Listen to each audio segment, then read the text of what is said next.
To say the Walt Disney earnings call for Q1 of 2025 did not go well this morning would be an understatement. And also to declare that the legacy access media was crowing about the glowing results despite knowing they were not there, well, that would be true as well. Today, we'll break down for you why the Disney stock is breaking down as we watch it. No financial advice, but folks, it's the opposite of a rocket. And now, everyone's wondering, will Bob Iger be blamed?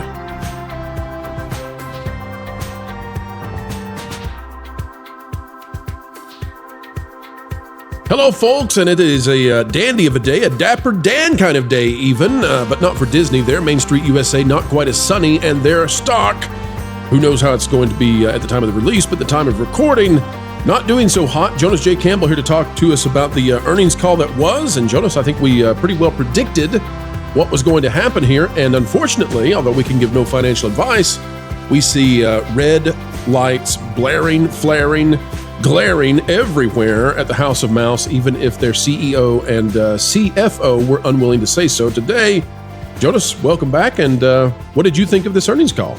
Good to be here, and I would say they definitely didn't want to talk about anything. This was a really weird earnings call. Disney is transforming in ways that we can't really predict. This earnings call, for instance, they didn't actually go over earnings on the call, despite having a new CFO that is perfectly capable of going through those figures. They went after Bob Iger read a statement that, pretty easy to poke holes in that statement and say where the fudgery is going in that. And they just went straight to Q&A, and they barely offered any concrete financials for the entirety of the call. Well, they said they were not going to talk about financials. And that's one of the most bizarre things I've ever heard. And the more bizarre things we've heard have come from Bob Iger at previous earnings calls. Like, this company operates in a way that I've never seen. But I've never thought that I would go into an earnings call with a company and they would say, we're not going to talk about financials today. That was so bizarre. Or we don't actually track ratings on NBA programming. It's the strangest thing ever. Had to be conversational, but man, I cannot imagine saying that to a shareholder as an executive. So here's one of the reasons they're very unhappy today, Jonas. And I just want to say, too, folks, that we saw a pop and drop in the stock. There was a pop, probably largely led by legacy media, nonstop positive articles. They're involved in a culture war, we believe, to try to save Disney and Bob Iger's vision for what it will be.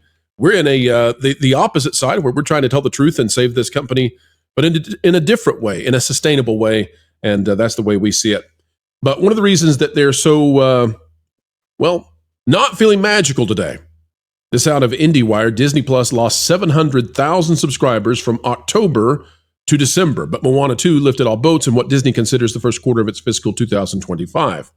Now, I don't know how in the world they come up with this for Moana 2, because I don't know what the expenses are on Moana 2, and they're not telling us. So it made $1 billion, but this was a TV show that they spent to make it into a TV show, and then they made it into a movie, which meant that they spent movie money to make it into a movie, and we'll never know how much they spent.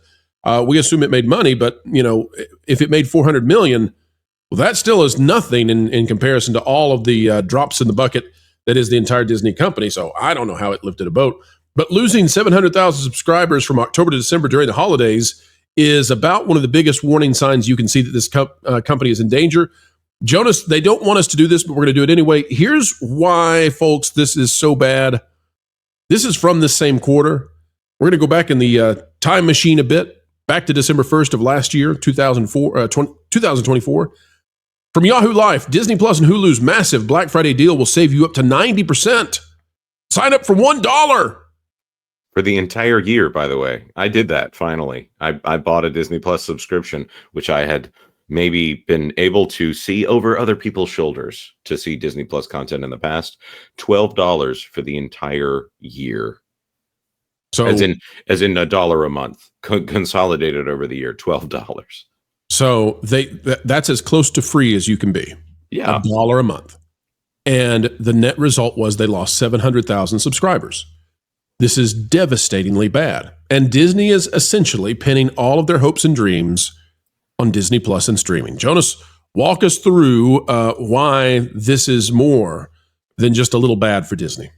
Well, the main thing that I would point out here, and they need to stop acting like Disney Plus is the savior of this company. It's really Hulu that's the savior of this company. In linear networks, they actually made more than $1 billion in revenue in streaming. They made 298 million, and then in licensing content to other streaming services and out to other segments, they made more in that than they did on Disney Plus. When they were asked on the call, what is the growth trajectory? Because the analyst actually said, this looks pretty flat, guys. It looks like you're projecting pretty much flat growth here, which means not growth for the rest of the year. What are you going to do to make this profitable? Well, we have the best entertainment in the world. Well, looking at the figures that we've seen from Luminate and Nielsen, Disney Plus is not driving any of that behavior. Hulu is driving a lot of that behavior, and having it to where you can access Hulu content from Disney Plus, that's almost a solution, but it still seems like Hulu's the actual item there. And paid sharing, which means they're going to do a password crackdown and hope that this streaming service that people seem to be able to live without just fine, that they don't want people dropping their subscriptions, but it seems like they're going to be doing that when they go to paid sharing. It's possible they're going to pick up some subs here and there. By the way, that 700,000 subscriber loss is right after they gained a bunch of, we'll call them wholesale subscribers, people that are not directly paying for Disney Plus from Charter and Spectrum deals. So Comcast still hasn't come up on that one yet. So that'll be another growth segment for them there. More people getting it for very cheap. And no one wants to advertise on Disney Plus because no one is watching that content. That is not an opinion. That is objective data coming from the ratings services. Now, Jonas, we're taking a bit of a chance, a little bit of a gamble here and putting up this stock result because this is a pre-recorded video. So we're recording, folks, at about 10:30 a.m. Eastern. This video comes out at 12:30 p.m. Eastern. And yet we're confident enough to put this out there because we've looked at the fundamentals. And the fundamentals are frightening for Disney. And it seems to me that people might be seeing the same thing that we're seeing. I want to walk through this. And as we do so, note that this is Bob Iger's final full year. At least that's what they've said over and over. And Jonas, I think this could go badly. I don't want to give anybody any kind of inclination as to what they should do financially. But I'm telling you, the next quarters, this could domino. And the reason I say that is because the box office that kind of gave them a little lift in the PR game with Moana 2. Yeah, well, try that with Captain America. Try that with Snow White. Try that with Thunderdolts. And let's get into it, okay? Here's the CNBC article. And every article that you read just about is positive about Disney. And we see this every single earnings report. You go and you look at the legacy access media, positive, positive, positive, positive, positive, and then shareholders, there's a pop and a drop in the stock. It's something to pay attention to. All right, from Sarah Whitten and Lillian Rizzo out of CNBC. Disney tops quarterly profit estimates, but starts to lose Disney Plus streaming subscribers. It says Disney posted fiscal first quarter earnings Wednesday that beat on the top and bottom lines. The company's streaming business reported another quarter of profitability despite a 1% decline in subscribers for Disney Plus. And Disney warned investors that it expects another modest decline in subscribers during the second quarter. That means, and I don't know, 700,000 is not modest to me. And that's what they call this last one. So this idea that we're going to lose more subscribers, this is crazy. Anyway, okay, so this is also while Netflix is gaining millions per quarter. Yeah, this is awful. Total paid, and they gave it away for free. They gave it away for free, and they lost 7. That means that you can literally hand a Disney Plus, card on a silver platter, and people will say, "No, thank you." That means it looks like they've capped out. I agree. I totally agree. Until they actually fix the content problem on Disney Plus, then there is no solution there in Disney Plus. Right now, Moana is the biggest movie in streaming, but that gets eaten away at when another release comes up. So it's not that they're adding to why people watch Disney Plus. It's that Disney Plus is currently viewed as a decent babysitter that isn't YouTube. Well, even worse, Jonas, play with this for a minute. Moana, as great as it is, and I think it's one of the best movies Disney ever made, opposite of Moana 2, by the way. Moana 2, I'd throw that Throw that away. That's garbage. Moana and Bluey are the leading pieces of media on Disney Plus by far. Nothing comes close. Okay? Neither of those play ads because they're kids' content. Nobody, relatively, is tuning into Disney Plus for content that has ads on it because nobody of a certain age is watching, and we know that because we've seen the Nielsen ratings. Now, then, of course, everyone that is of that age that has control is going to watch things on YouTube, which I don't recommend that to anyone. As a parent, you should not you should not have YouTube be your babysitter content because there's a lot of things on YouTube you don't want your kids watching. But Disney Plus has kind of created their own problem in that same way, where you probably shouldn't let your children just watch anything on Disney Plus. And I'm not talking about the content warning on Peter Pan or Jungle Book. There's scarier things on Disney Plus that are specifically aimed at kids.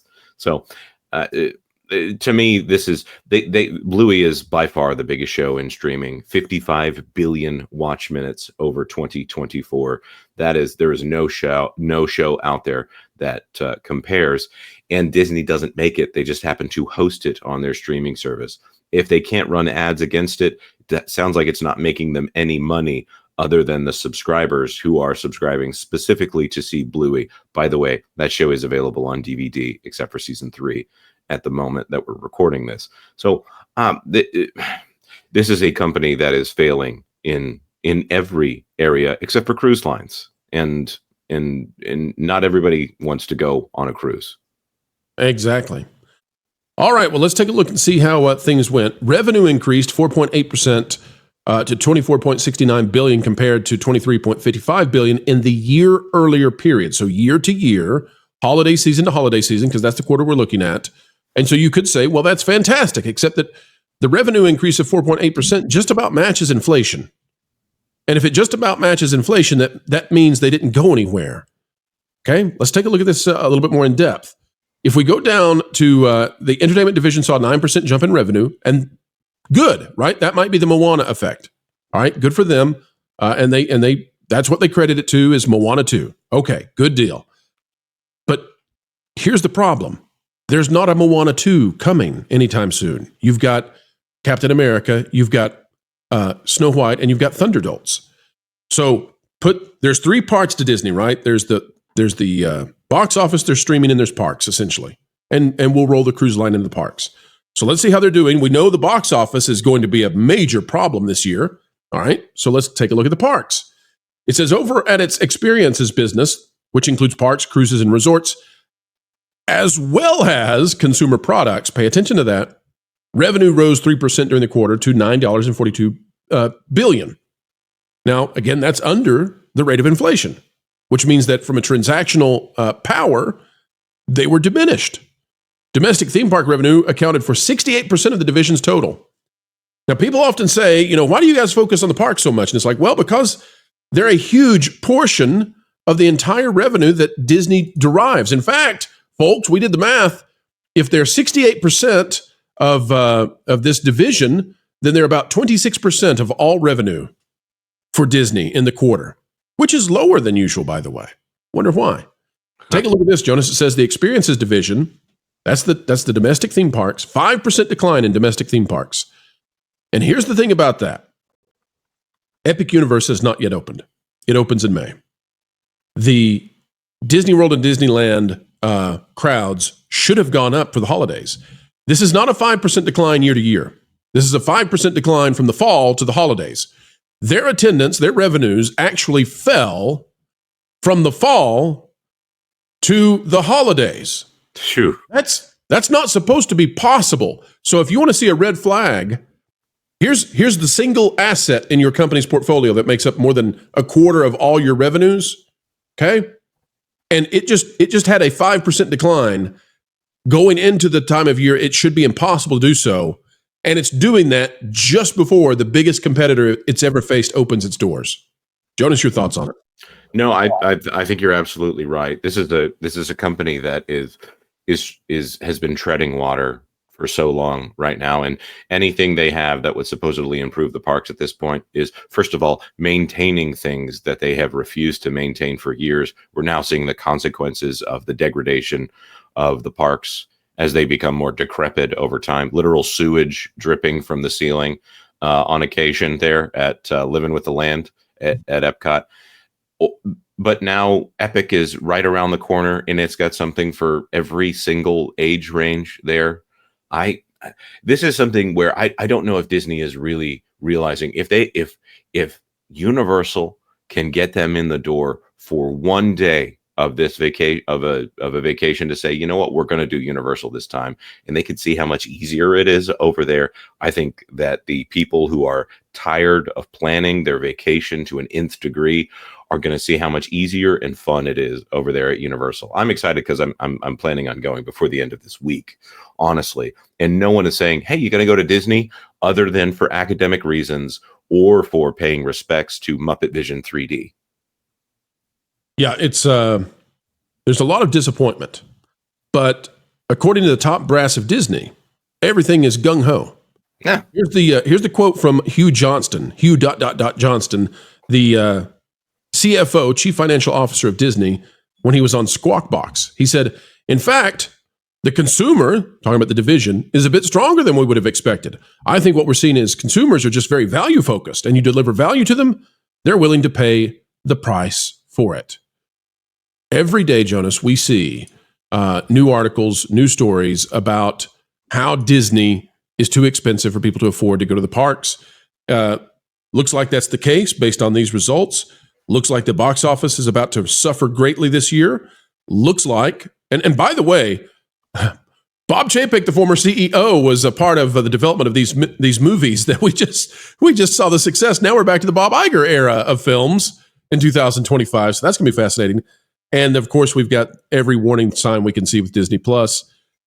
So I guess my question to you as we get ready to wrap up, Jonas, how long can the disconnect go of these executives at Disney putting a smile on their face, giving you an earnings call where they say, flat out, we're not going to talk about financials. And you look under the hood and you say, there's no engine here. How long can this go on that there's that disconnect between what they say and what reality appears to be?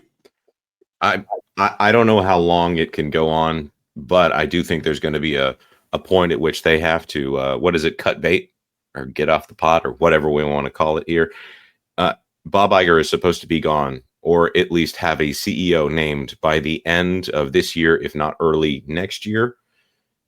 And that person, if they're picked by James Gorman and it becomes someone who is a repudiation on the previous CEO, the way Bob Iger was to Michael Eisner, I think that is the only point at which this company can be recovered. To have someone able to come in and say, let's talk about all the stuff that we're not going to do that the previous guy did. But I don't know that Bob Iger is going to let that happen on the level that it needs to happen. They need reform at this company. They don't need more of the same. They don't need Michael Eisner 3.0. They need the opposite of Bob Iger. They need Bob Iger -2. All I can tell you, folks, is go look at the legacy media. Go Google it. Just go to Google and search for Disney stock and see how positive, how sunny everything was. And then go look at the reality. The reality is this. This is how the actual market is reacting. And then you decipher who's telling you the truth, who's giving you the smart, truthful analysis of what's going on. And I'm here to tell you, in Pro's vision right now, from what I can see for 2025, I've never been this way before.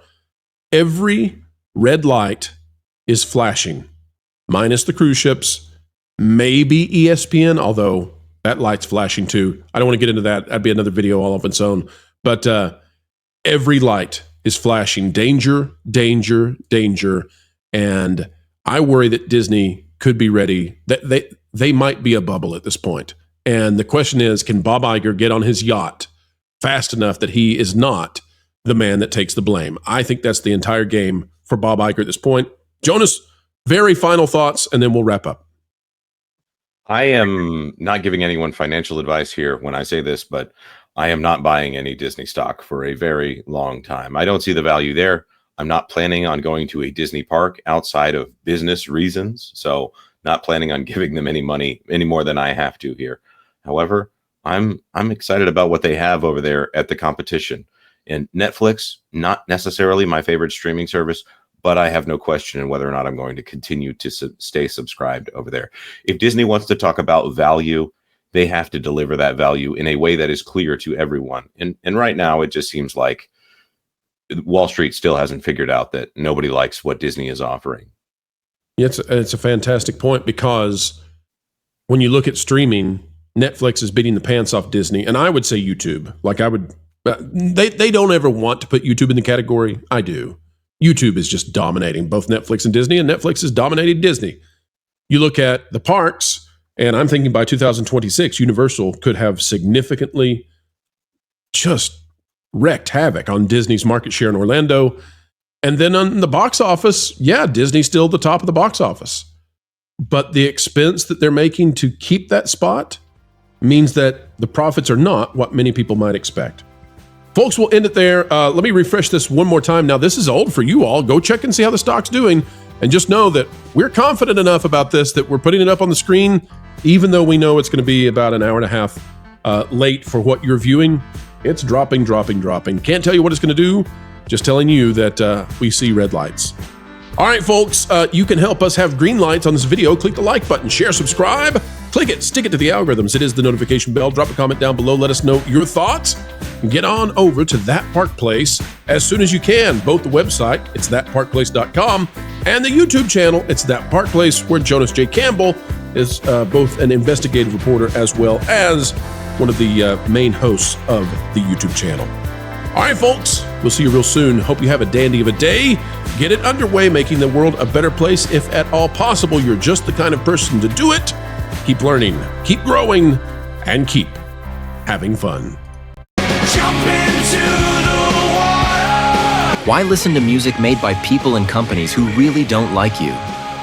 Check out Vacation Radio today and prepare for all new content made by the people behind the WDW Pro Channel. It's the place you need for all the music. That should be fun. Want it all, so I give them cannonball. Yeah! Hundreds of songs, every genre you can imagine. Listen live on YouTube and enjoy a set list that's always sunny. It's Vacation Radio.